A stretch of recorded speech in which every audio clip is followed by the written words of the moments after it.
Welcome to Ancient Wisdom Podcast. I'm Shrishti Yadav, and today's episode is a real treat. I have with me 5 people who are very dear to my heart, and you know already my Mexica medicine woman, Magdala Ramirez. But today, joining us for the very special episode are Daniela Torres, Sarah Truitt, Sarah Di Martina, and Christine Ramet. I'm just so excited to get this started. This is a first for our radio. So welcome, everybody. I am so happy to be with you all together. And yes, we are going to be talking about something that it is way too important as a woman. You see, as we have been talking in the radio talk, you have all these aspects within yourself. You have the father, you have the mother, you have the son, you have the daughter. And for a long time, we were talking about how to understand balance. The part that we're going to be talking today as a continuation, it is about the woman aspect. She is the one that needs the most work. And what happened? What is going on with that woman aspect? Well, there is so much to talk about this because women are the most powerful in the whole world. This energy of the feminine is the most powerful, is the most light being. It is the most incredible being, and also is the most dark being. And today we're going to be talking about that dark side. We're not afraid of the shadow. We're going to be talking about that aspect of the feminine that we call it the dark feminine. We call it in many tribes, it has many names. You have, oh my gosh, you have the Malinali in our tradition, yet you have the Lilith, you have many other names that it comes from many other traditions. And of course, the masculine, by the way, also have it, the dark masculine, that it has to do with the trickster. But today we're going to be focusing in that aspect of the feminine. What is that dark feminine that everyone has experienced? Where do this is coming from? What happened? Well, you learn how to be a woman through your mothers. And if your mother was wounded, that woundedness passed into you. Most likely your mother didn't know anything about the divine feminine because these teachings are just coming forward. So most likely you didn't know how to relate with yourself as a woman. So you learn it in the wrong way about how it is a woman. If you see in the system, in the TVs, in the stories, they all talk about that part of the feminine in thinking that that was normal. But when that happens and how it is that power that she has, the dark feminine only has power in the third dimensional reality. She is not about the multidimensionality. Her focus is in the outside world. Everything for her, it has to do in the outside world. It is an energy that she wants to have whatever you have. She will copy you. She will pretend to be you. She will dress like you. She will do all kinds of things. Steal, literally steal everything that it is possible because she feels that she cannot create something new. She is an energy that it is very, very dark because it comes from the hidden part of it. Long time ago, when they told me that I was needed to work with women, I said, I don't want to work with women. I prefer to work with men. They're simple. They don't have hidden agendas. And women, well, it's a different kind of energy. because you always need to be aware about this energy. Because of my spiritual work, because of my purpose in life, it is bringing these teachings. I needed to pass through personally to many other things. I mean, I needed to have a woman that she was related with my ex. Isn't that something? And it's not that she was interested in my ex. It's just that she wanted to have whatever I had. And my work was to work with her, learn from her, understand that energy within me. All these things that comes out when situations like that happen. She was a great teacher, but I needed to really put attention in absolutely everything that she would said. That normally, these women are compulsive liars too. And this energy, it is very, very chauvinistic, and this come from the feminine. Everything has to do about the masculine.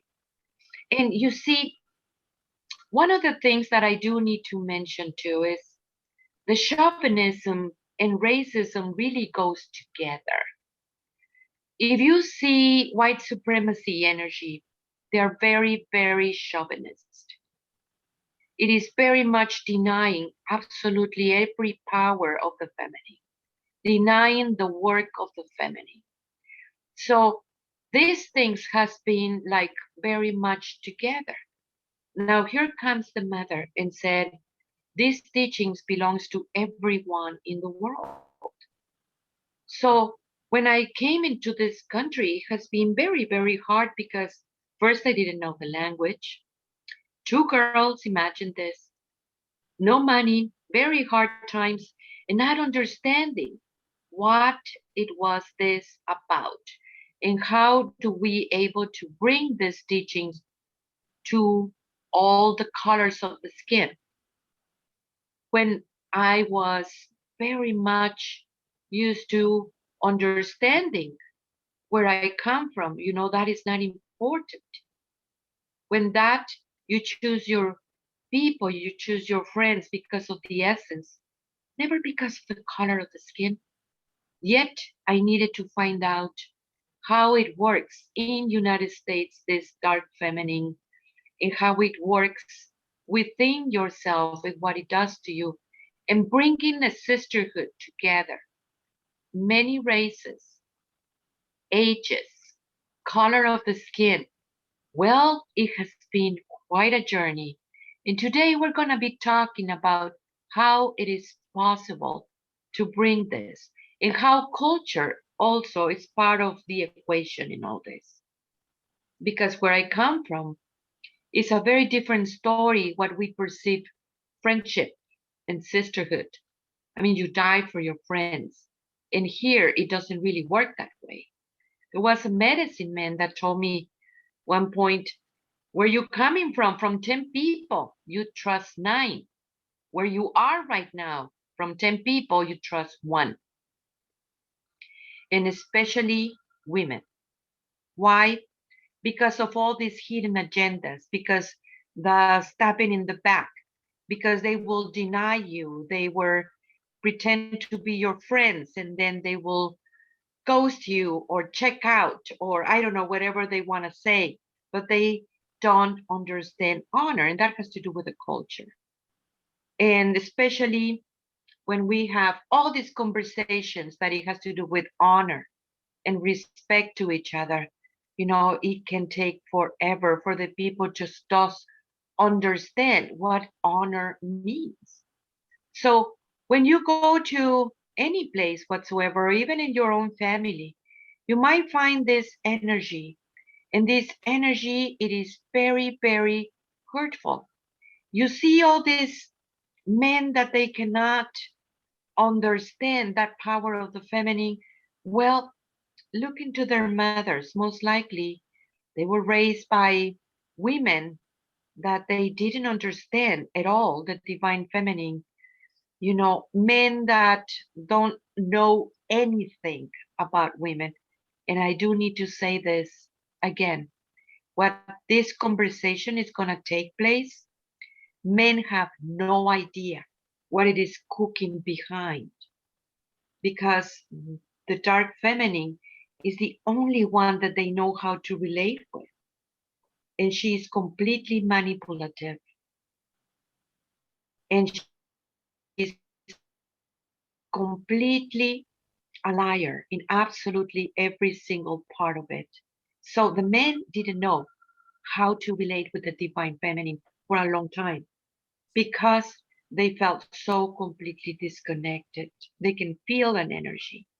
So today we're going to be talking about who is that divine feminine and what is that shadow that people need to hunt her down within your own self. So we have a lot of experience in so many ceremonies. Oh my gosh, it is, I have seen everything about women and the attacks that goes into the back and how to understand it, how to realize it, and how to deal with it, including having sisters that they are completely white supremacy. And I needed to work with this sister because I needed to understand what this energy was about. And it was kind of even funny. I mean, take her to Mexico and she was very angry because, oh my gosh, everybody's speaking Spanish and everybody's talking bad about me. It makes me laugh forever. But it was many of the things that I needed to understand. You know, you must know that I didn't grow up in this country. And so these forces I didn't comprehend.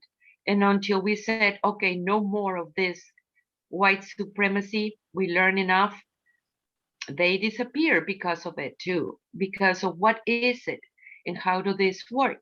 Where is that dark feminine that has no honor?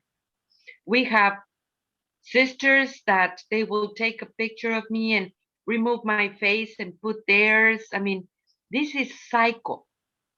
And that darkness in the feminine, that place on the feminine, of that dark feminine, it is very cycle. And you can feel it within your own self if you put attention closely. What is it? And how does this work? And once a woman is able to heal herself, you're healing your lineage. You're healing your children. You're healing the people around you. But the woman needs to heal herself because she is the most powerful energy. She is the light giver. And that light giver, it needs to be functioning. So today we're going to be talking about all those little things and big things about it. Okay, who wants to be the first about this?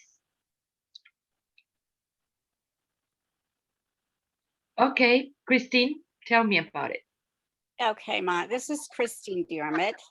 And I think one of the biggest things that came out right away for me was talking about the awareness, because I was raised the same way Ma's talking about in the white culture with a mother who didn't have any idea of the dark feminine. So I learned it as though it was natural. That's the way it is, and that's where I should be. But through the awareness of things that I have done and said, and the missteps I had, I realized how there's so many layers to this. And if I wasn't aware of exactly all the way these things work in myself and then being reflected outside of myself, I wouldn't have even know where to start.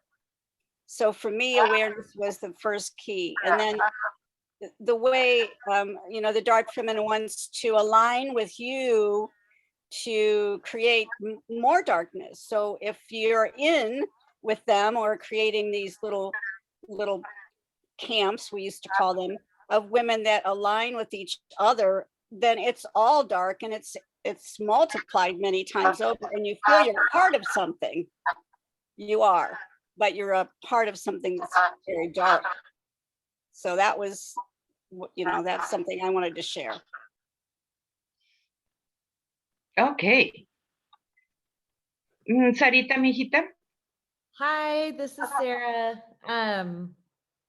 Uh, Ma, just as you were talking and introducing everything, I was like, oh my gosh, there's so many stories that we could talk about. And thinking back on my own journey and my own stories, since doing ceremony and doing this deep personal spiritual work, and going off of what Christine said about the awareness, I feel like uh, for me, it was really my start was about making conscious what I was already doing. So making conscious the racist beliefs that I had grown up with and were just in these unconscious biases, and being aware of that and having the sisterhood and having these women to reflect it back to me, to point out, no, what you're saying is completely racist. And then I would go into defense, and then it's like, oh shoot, like, yes, and like churning it and churning it, and it's not easy work. And I think that that defense is the dark feminine trying to stay in the hidden. So when I would get, defensive, it was me trying to, like, don't show me that part of myself. I don't want to see that part of myself. But actually facing that part is where the deepest work has been. And I also, think about it like with the manipulation, like um, uh, how the men don't know. And it's not even just with the men, but other women, and the dynamics that can happen in the manipulation. And I know for me personally, I needed to go and make it conscious. I needed to go and consciously manipulate so that I could see what I was already doing, and apologize for it. So making myself aware, not consciously, like I'm not going around manipulating people consciously. It was a very specific spiritual exercise because it was something that I was already doing. And it was so subtle and so in the hidden that it's a simple phrase or a bat of an eye or the way I was holding my body or the way my energy was to manipulate a situation to get what I wanted. And it was dishonest. And so making that conscious so that once something becomes conscious, it's really challenging for me to ever do it unconscious again, because I know what I'm doing. I'm aware of what I'm doing. So for me, a lot of uncovering, it was first uncovering where that shadow, where that dark feminine was already working within me, and bringing it into awareness so that I could change it, so I could make different decisions and connect to something that was much more beautiful than the messes that I was creating. Um, and I'm sure I saw, Shristi, that you had an emoji go up, so I'm sure there's something you can relate to that. Yeah, I mean, a lot actually. Growing up, I definitely, like, all these things that I got to really had people put in my face that I was completely unaware of that I was doing. Like, even the intentions that I had and the emotions and the motivations behind my actions, I was very unaware of what, like, deeply what I was really doing emotionally. And thinking back, growing up in a culture where everyone is really dramatic, but I got very used to just, having, like, experiencing, my cousins, my teachers, my aunt, the way my aunt would relate with my mother, like, psychically attack. There were all these unsaid things: jealousy, resentment, and other topics that I could always feel that was in the room, they would show through their actions and how they would interact, but they would never ever really just talk it out or find a different way about it. And every time we would meet them again, and you just knew that that energy was always there, and nobody ever talked about it really. And so I never really saw anybody overcome it in a way that would, or like show me a different way of how to work through it. And I think the very first time that I it was put to that work was in ceremonies, in my interactions, and in just when we would be put to work with two people every time, or in bigger groups we'd be doing activities, and I would be doing something out of just very unconscious jealousy, or and not realizing, sometimes I wouldn't even realize that I was competing. And it was just, now that I think about it, it was just so obvious that how could you have missed it? But at that time I wasn't aware that, oh, I'm competing right now. And why? Oh, I'm competing for my mom's love or something, like an emotion that I had as a child, towards my sister, and how that has impacted my life in my relationships with other women. Like I never really processed it, actually, almost ever growing up, and even well into my adulthood, I have to say, until through all these ceremonies, and not just ceremonies, through school, where I really put to work like every single time, and to question, okay, go more deeper. So yeah, that's all I had to add with that. Sarah, you needed to speak something? Yeah, Shrishti, when you were talking about how, I think you were talking about family members and how things were in the hidden. And I think that's probably one of the most powerful things about this sisterhood is we hold each other in so much love, but there's also just so much transparency in bringing it forward, no cover-ups. And that is so huge. And that is not how girls, at least as I was raised in the United States, it's you kind of bottle things in, you're polite, you're whatever the programming is. And, a lot of that on the surface might seem like, oh, you're a nice person, or you're the, whatever that programming is, but really it's creating these cover-ups. And I think that's one of the things the sisterhood has shown is what it means to just bring it forward again and again, as hard as it might be and as tough as it is. You don't stop just because it's uncomfortable or any of that, because really there is a true bond of love among all of us, so that we're able to do that. And it's so rare and so beautiful.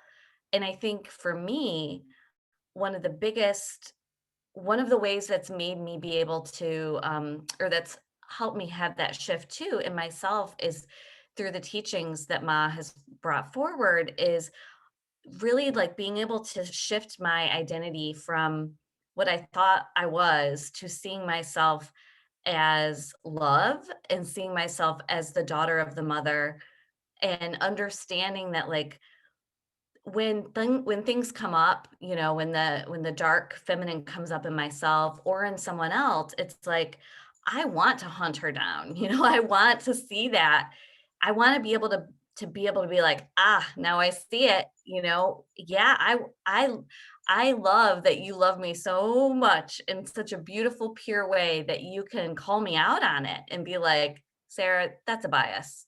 You're full of shit. Pardon my French, but just be able to just like bring it forward. And it's like, oh my gosh, I did not see that in myself. And now I can drop it, because I have people who want to see me evolve. They don't want to just like go along like, with the same old, because that's what I'm here for, to do the work. And, and I think in myself, it's been like this process of, lots and lots of layers of purifying and healing myself. And even just the knowledge that I can heal myself is so huge.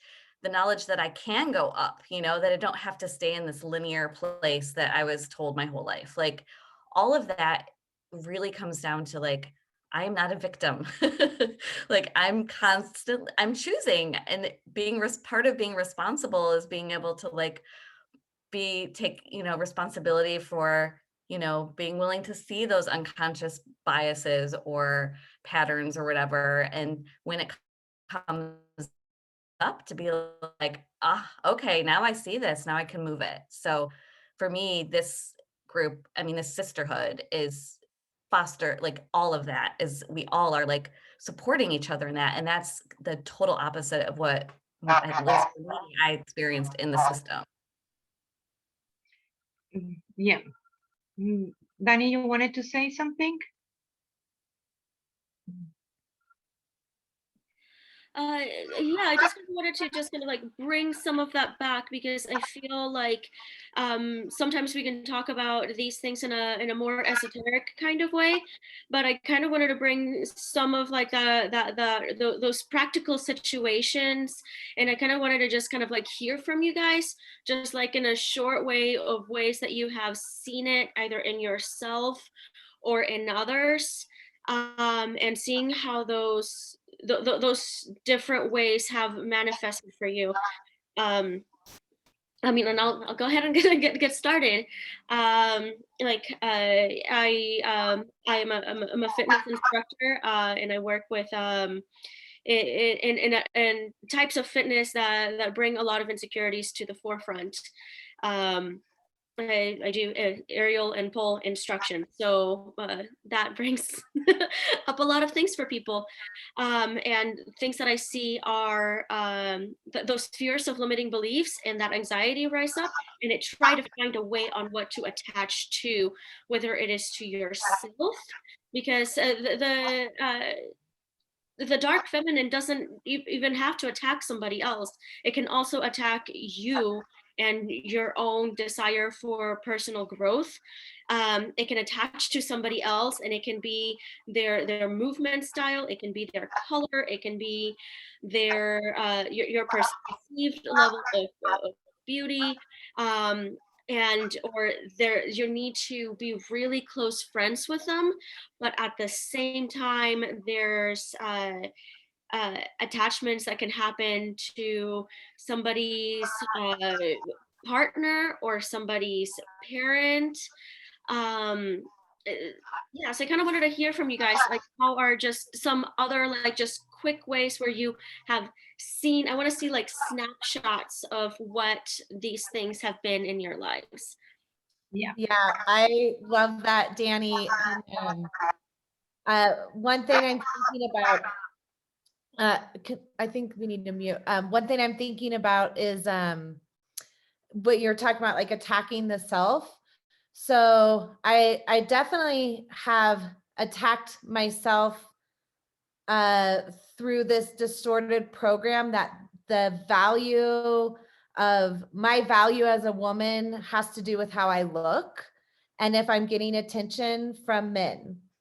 And so I have this story actually of being in Mexico. Ma was there, and we had gone out to dinner one night, and that night the waiter was flirting with me, and I was just eating up all the attention, and it was validating the same part that attacks me, you know, that's like, you're not beautiful enough, you're not good enough, your value is only this thing, and it's coming from it needs to come from a man. So that night I was feeling a very inflated sense of ego and like, oh, I'm so beautiful, I'm so sexy.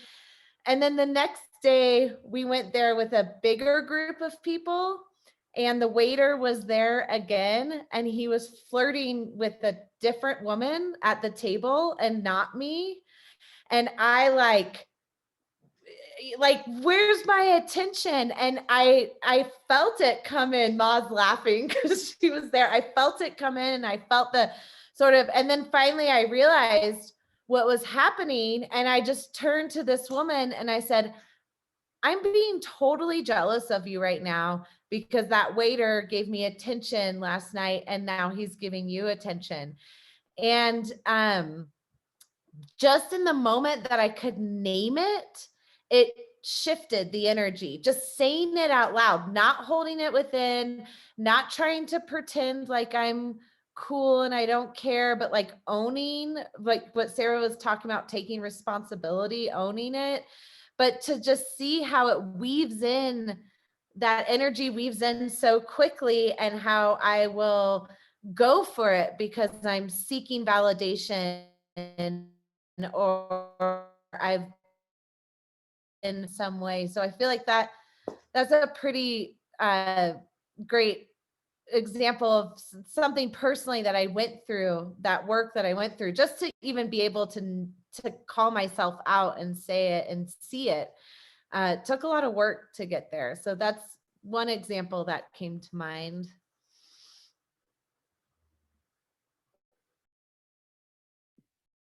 Yeah, thank you for that. I think that's definitely a way that it shows up.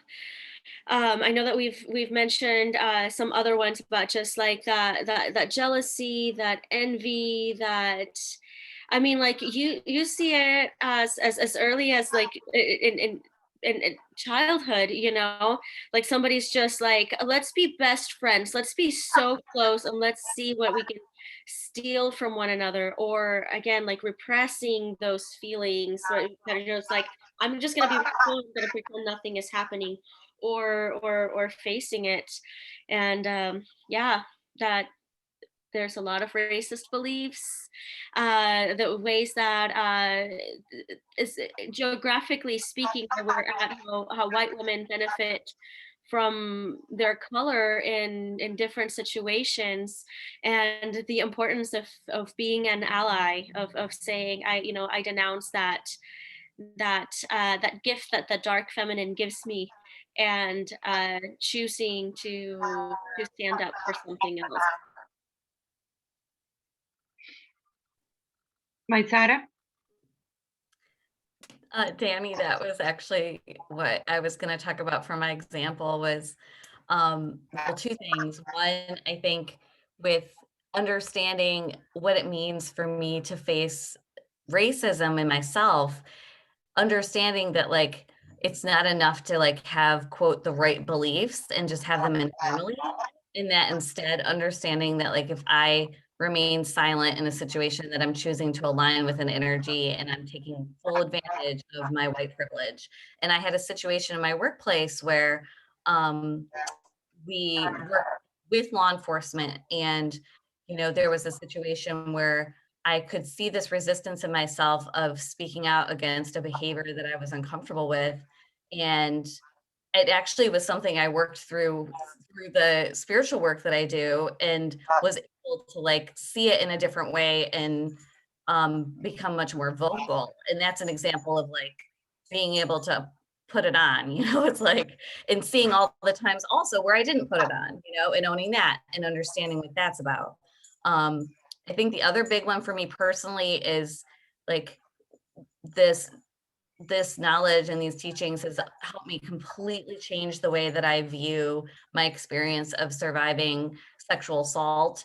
And like, I mean, it's a story of a woman in the system who hasn't been, I mean, pretty much, I've never met anyone who hasn't somehow experienced some form of sexual violence. I mean, it's part of patriarchy.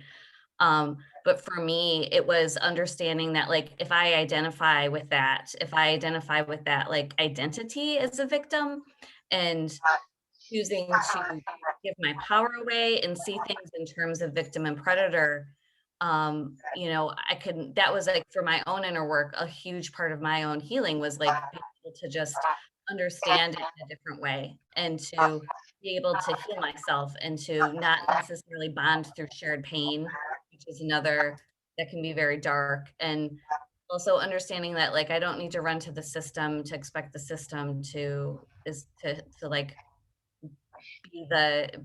have the power to help me or something, like owning my own power again. So those are just two ways. I mean, that's kind of a big one, but like those are two ways for me that this work has been really huge in changing how I have, shifting it in myself.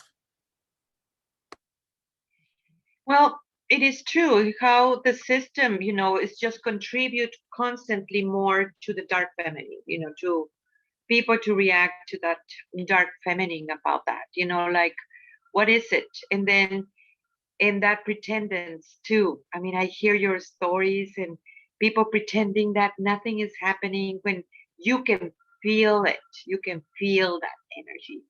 I think I have seen all of it. I think it's just crazy. If I tell you all these stories, you're gonna think, oh my gosh. But one of the things that I want to put attention about this is racism. How do you build sisterhood in a country that it is so completely, okay, how do you say fucked up in a good way? I don't know, but it is fucked up because women were forced to be like men, masculinization. And then you have the whiterization thing. Everybody needs to be white.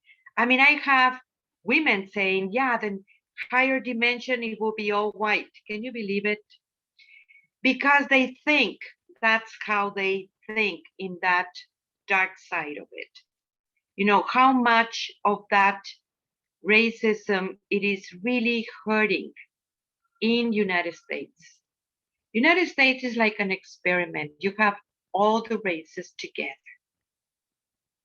And how do we bring a sisterhood between women?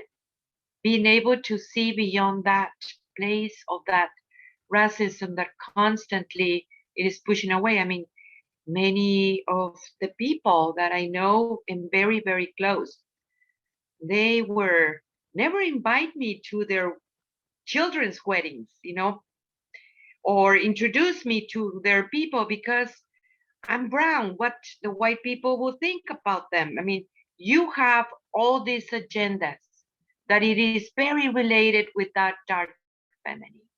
Pretending, people thinking that if you pretend and don't talk about it, the cover up, don't bring it out, don't say anything.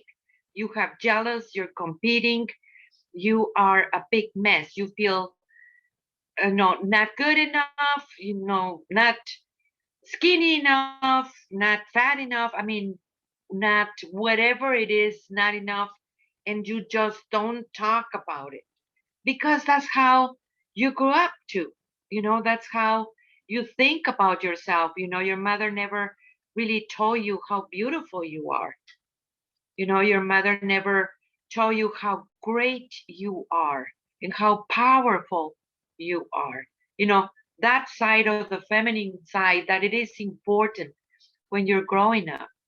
And how do you think? I mean, you have people in here that they never even heard the word honor or like, hey, be one with your word, have a word of honor and respect yourself. If you don't respect yourself, you're not going to respect anybody. So when we think about the dark feminine and who is she get fed by the system. She get fed by her own thoughts. Always having a story that keep on perpetuating that dark feminine. She thinks that she's so not good enough that she needs to steal from other people. The whole culture in the United States, it's about stealing, you know? Actually, the whole country, it is based on stealing somebody else's land. I mean, excuse me? Or copying India, let's be our jokis or something, or copying somebody else's tradition. People choose things based on somebody else and then just make it whiteization thing, and that whiteization, how much is hurting everybody? How much of that? I mean, that's why there are things that I cannot bring it out just that way into the public because of the same reason. There is some things that it can never be spoken in that way. Everything that what it is, that place that it is unique, that it has to do with you. that you can come out with and that you can hold on your ground, that original creator, that one that it is so afraid to speak it out when it is wrong, that one that it is afraid to say it, otherwise you're participating with the same bad guys, those ones that are able to actually think an original creation instead of trying to copy constantly somebody else's, and how the system is involved in all this. I mean, you see it constantly.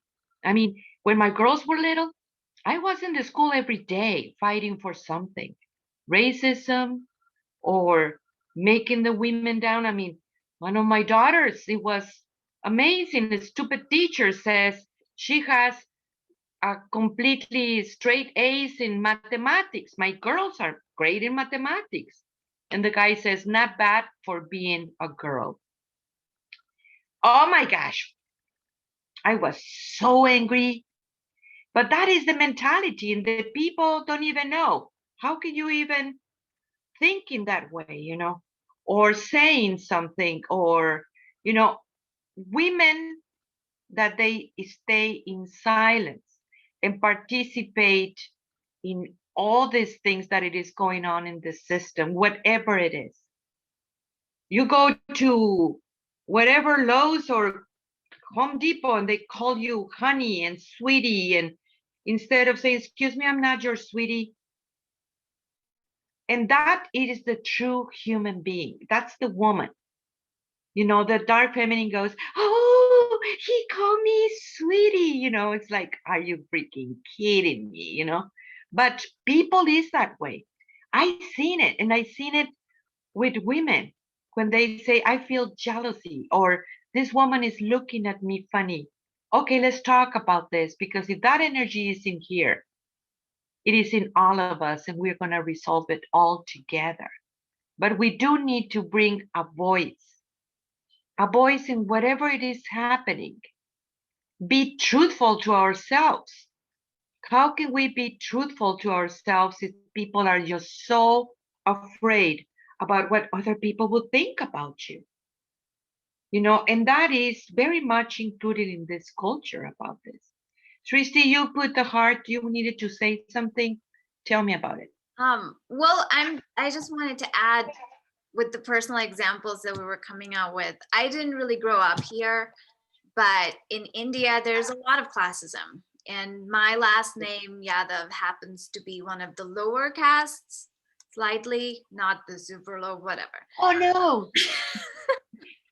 But I always just remember just feeling very low. Like anytime I look in the mirror, I don't see beauty. And I always just remembered feeling less than. And I remember feeling that way since I was very young when I went to school, the way my teachers would interact.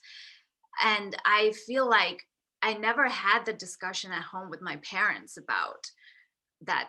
Okay, well, this is happening, but this is not, like, this is not who you are. Like, we never really discussed that ever. And I think I just kind of went with that. And so and what I see that in me as like, it comes up a lot as this feeling of I'm doing something very wrong, and I'm not doing it correctly, and I'm not going to do well on my exams, or it comes out as low self-esteem. And a lot of times, if I'm not careful, it twists the way I hear things from other people as well. And I don't hear really what they're saying. What I'm really just hearing is, that filter of that feeling, it just twisting that words and making me just feel even more lower than. And so that's one of the examples. The other one is, speaking of, there's like this standard of beauty that was, they had fairness creams everywhere. And oh my gosh, this is, my family is not going to be happy I said this, but I'm going to say it because it's true. Because it's a story that is common in everywhere, in that culture. you know, it's the standard of if somebody is slightly lighter brown is more beautiful than darker brown. And you have all these creams ready for that. And where does that even come from? I don't know, but somehow it's like passed down family to family. So even, you know, with myself and my sister, my grandmother would be like, oh, you're slightly more beautiful than, you know, my sister. And my sister always felt that way too. But it's like those things were like perpetuated over and over. And I don't know where that influence comes from, but that's not a very good influence, that's for sure.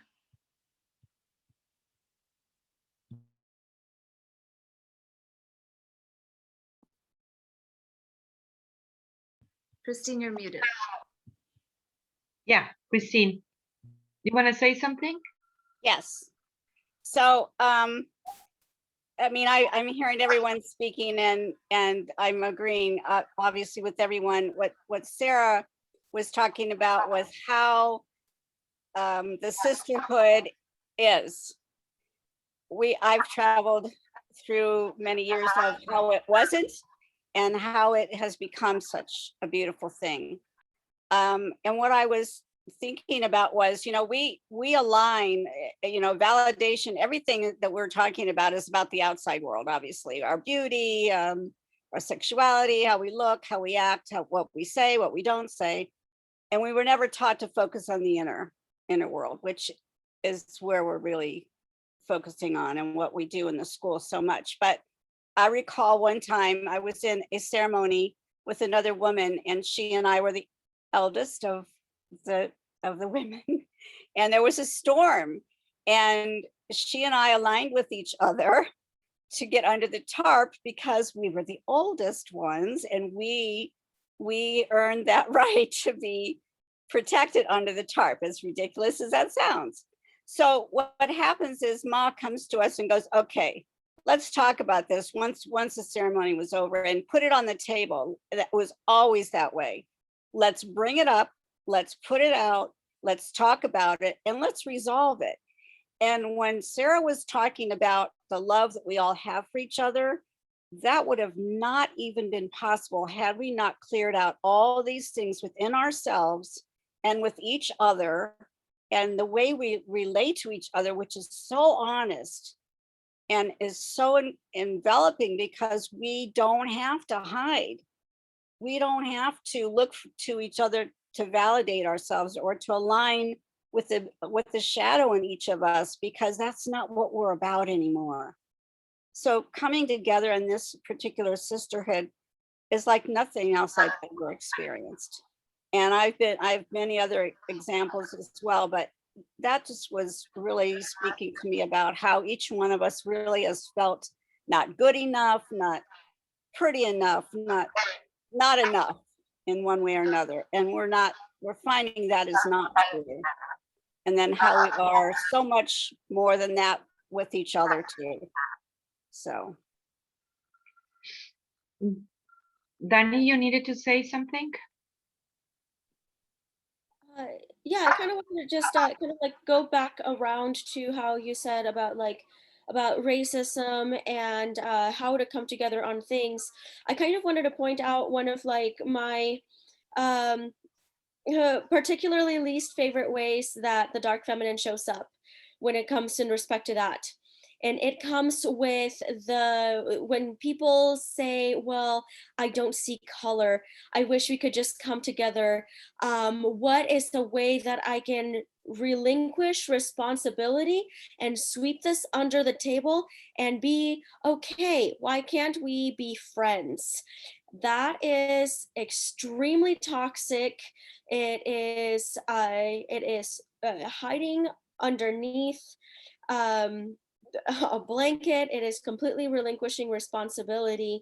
I think that I love that we keep that, like, thank you, Christine, for like bringing like the good feelings, but like I feel like the good feelings are a result of all the hard work, and we need to like continue bringing a light inside of these like uncomfortable places, right? Like it feels really good once you've been through it, but it doesn't feel good when somebody's saying no, we will not sweep this under the table. We will not see color, because in there it is very consequential for people, like down from like colonialism around the world. We have Shristi here, who comes from India, and you have uh, our skin color has affected all of us, regardless of where we come from. And ignoring the problem is not a solution. That's something that I feel like we can definitely take away from this workshop, right? Or this talk is that sweeping it under the table, saying, you know what, we're just going to make peace. We're just going to be a bigger girl about this. It just doesn't help. It just continues to sweep things under the rug. So it is important that we talk it out and say, no, this affects us. This is an issue. This is racism, generational trauma. I think that is great. Okay, do you want to say something first, Sarita? Then I will say something about this. Yeah, I just I'm thinking, Danny, the way I swept under the rug, which was not to say I don't see color. Instead, I used to say, oh, well, I have brown and black friends, so I must not be racist. Yep, I was that girl. And it, just hearing you talk about it now, like that was my way of sweeping it under the rug. Like, oh, like it's no different than saying, oh, I don't see color. And so, it's like, I think it's really important that we say these examples. And I think, it's the other thing that I did too was I would like really center myself and my whiteness and make it about me. So if there was a conversation about racism coming up, I might somehow like bring it back to like, oh, but I've been a victim too, or I've felt pain too. And it was avoiding the conversation. And so it's super important. I think that even still, I have days where it's uncomfortable and I do something, like I just stumble on something or I'm trying to avoid something. And it's like exactly what you're saying, not avoiding it and not just going to like not bypassing to like the happy, good, resolved feeling, but instead being like, yeah, like it still feels like shitty, like, oh fuck yeah, I said that, I did that thing, I centered myself, I imposed my privilege, I didn't listen, and I tried to ignore what was really right there in front of me. So yeah, I'm not sure what else to say. But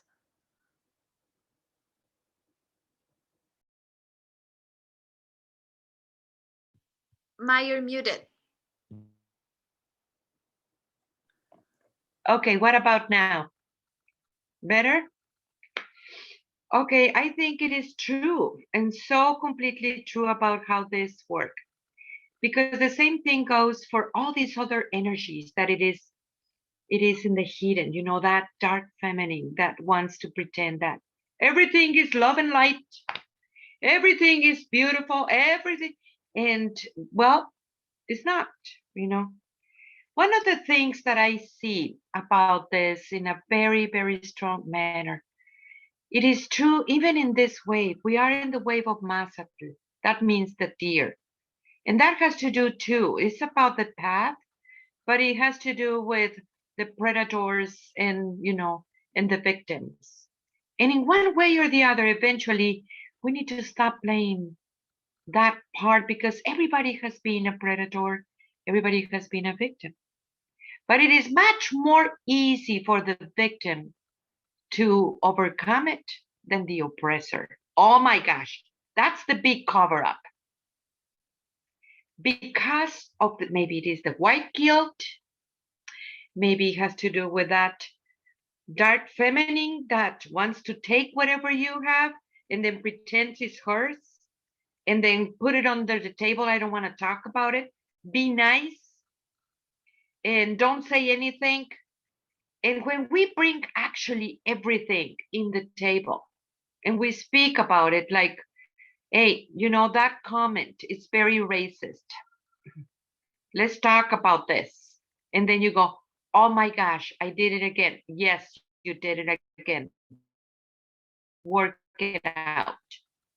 You know, you can see it in many people that they don't even know that they're being so freaking racist because they put it under the table all the time. You know, they pretend that doesn't exist. And the whole system, it is designed for the cover up. The same thing goes for women. Every single aspect of the feminine. I mean, every single part of her and how she is such a big cycle that it really sends that energy to other women, energy that can actually kill you if you're not aware about it. Energies that just because of that jealousy, just because of that envy, just because of what is that incredible energy that it is taking place over and over again. That's how you grew up. That's how you think. How the men have no idea what is this woman and what's going on behind the scenes, you know, what is going on when a woman, when you see a bad man, you see him, I mean, from far away. You can sense him, you just know what it is that about. But when it is a woman, it is under it, it is in the hidden. It will be through pretending. It will be to a show. It will be to something that it won't it won't tell you directly what is it. So how do you overcome this? How do you bring it forward? One of the things about the dark feminine is she works in the hidden. Once you put it like in front of everything, you know, put it in the light, the things begins to shift. Once you say it, I mean, this woman has been broken down empires, cities. You have the Malinche in Mexico, you know, the whole empire went down because of it. You have many of these women. You push her away, and then it will be 10 of them, you know, because you need to work with that energy and go around it. That's how the ancestors did. Men have no idea how to deal with this energy. You understand that energy and you put it right there in front of everything, he has nothing to do. He has no power anymore because she always worked in the hidden. Do you realize this? Do you remember that one? And that way, even the racism thing and the whiteization and, you know, this pretendance and all these things that it goes, if we don't say anything, we're going to perpetuate the same shit over and over and over again. That's what you want? Because I don't. You know, I want a better world for my girls. And when I see them passing through all these things, I go like, I pass through everything. Why they need to do this too? Because of the system. Because these things needs to be exposed. And that's why we're doing this right now. You know, exposing this kind of energy. Like, what is it? And we're gonna have another talk that it will be directly to the men, what the men don't know anything about the feminine, that they have no idea. He has been completely manipulated. He has really no idea about the psycho woman, you know, and what to do with this. But the same thing goes for absolutely everything. When you hide the things, even from yourself, to making a cover up, you make a justification. You point fingers to everybody else. And I have seen this, oh my gosh, so much in this horrible thing about the racism here in the United States. They want us to feel guilty. Like that needs to be exposed. Or, oh my gosh, I mean, it's like crazy how it works and how people just don't say a word. You know, it's like, how can they be just saying that, you know, instead of, what is it? How do this is going to work? You know, where is that point of that divine feminine and divine masculine in a good way? Yet, how do you overcome this as a woman when you grow up in that way? When you see it in the system, you see it in the schools, you see it absolutely everywhere. You see it in your best friends that there is a big cover up in there. You see it in religion. Oh my gosh, big deal. Like, how do this is going to work for you? So how do you guys feel about this? Who wants to be first? I'll just, it's more of a question too, because I've noticed, well, ever since, you know, the ceremonies and things, now, like I've had incidents, personal incidents where I've said something, and especially it's this gossip culture where Yeah. I'll say one thing of how I'm feeling, you know, and I'm putting things on the table. And there was this one incident actually in my school with me where there was, you know, spreading sex rumors. And I called in the guy who started it. And I was like, what's your problem with me? And I started and I put it on the spot in front of the two women who were also spreading. I was like, what's your problem? And immediately the women went into like, in front of me, they said one thing. And then behind my back, it was another thing. And then I found out all these other rumors. And this is not like, this is a common experience is why I'm bringing it. But it's like, it's very dark. It now has fostered this feeling of complete untrust, like two-faced, and you know, and like I've done work of seeing that in myself of, okay, the delusions that I create, the voices of patriarchies, we call it, is like one of the works too, and like see how I'm lying to myself as well. But that just, it feels like the whole gossip culture is just like a whole another snake's den or something. Oh.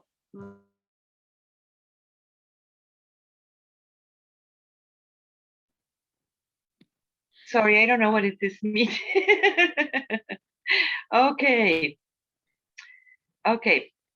One of the things that you mentioned that's very important, sexuality. You know, let's talk a little bit more about this because this is just very, very important. And it has been so completely manipulated in the women. The patriarchal system wanted to put all this shame about sex and, you know, guilty and shame about sex. You see the land, you want to see how the land is, look at the women. You want to see how a society is working, look at the women. Women are the most, I'm telling you, the most powerful thing. Sex. Women are the most sensual. It's much more sensual than a man. Women are much more fertile, more sexual than a man. And men are very afraid of it. So they wanted to punish women just because of sex. I mean, sex is not allowed to speak openly. We do it in ceremonies and we do it all the time because of what it is and how you feel about yourself. And overcoming even this thing that it is in the system about the saint and the whore. We did a radio talk about that, isn't it? We have it somewhere. People can go and look for it. But what it is, that energy of a woman. I mean, you have many archetypes as a woman. You have Magdala, you have exchange. You have Buffalo Calf Woman. She wasn't a mother. You know, you have all these women archetypes that it represents the woman aspect of you. It's not the mother. She's holding hands with the mother, but she has all this sexuality about her. And that people is so afraid to even point it out. When you overcome that force inside of you, that it make you feel in that way, I mean, because of it. And how does it works in a very different stories? I mean, because people think about a sexual woman, it must be a whore. And somebody is gonna come and rape her and it's okay. Excuse me? No, it's not. No, it is not. I mean, it is so much work to do in the sexuality that it would take maybe a big another radio talk to talk about sex again, because it is just way too important to comprehend what is that sexuality of you as a woman. How do you feel yourself in your sexuality as a woman? Why do you feel, and it starts with your moon time? Why you need to hide it? Why you just don't talk about your moon time? And it's going to be perpetuated again. There is a shame. Why it's a shame instead of a big celebration? You know, where is the next generations that they're embracing that part so they can see that sexuality within themselves in a good way, independently of how the system is going to look for it? You know, how this is going to work? How the color of the skin, again, it is also related with it. And how this is affecting absolutely everything. And I know that this is a big subject, and we might needed to put it in a different, because we have already more than an hour in this. So, okay, let's wrap it up. Who wants to say something about this, about everything, how it has been for you, about the dark feminine? Let's wrap it up.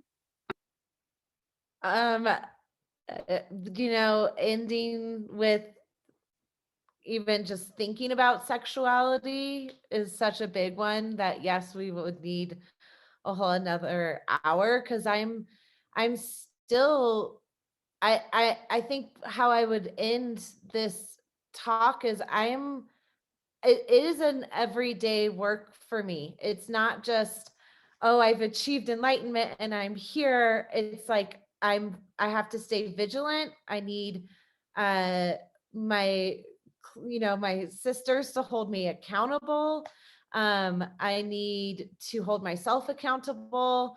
And it's still a process. And that's like the biggest thing that was even coming up for me when you were talking about sexuality. Like, uh, you know, the system really wants to put a label on my sexuality, on whatever spectrum it is, and just even how confining and limiting that feels to me. And it's still a process. So yes, I look forward to that talk, and I just leave with like, this is work, and that it's totally worth it. I'm so grateful that we're here and doing it, and I'm showing up for it, and it's challenging, and it can be uncomfortable, and it can bring up a lot of stuff, but it's totally worth it. And it's continuous.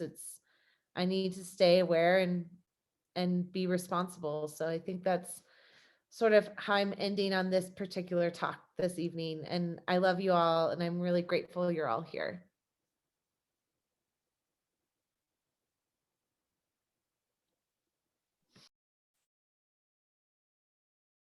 Sarita, I love you too. And I think it's important. I wanted to bring something up really quickly as we're wrapping up to Danny, because I think what Sarah just said is, my work, my biases are continuous work. My dark feminine is a continuous work. And as we continue to be honest and responsible for ourselves and with each other, we can do this. We can make so many changes and bring a light to all these subjects. And it's been awesome tonight to be with all of you. And Ma, thank you so much and Tristy for bringing this together for us. And I love you all very much. Thank you.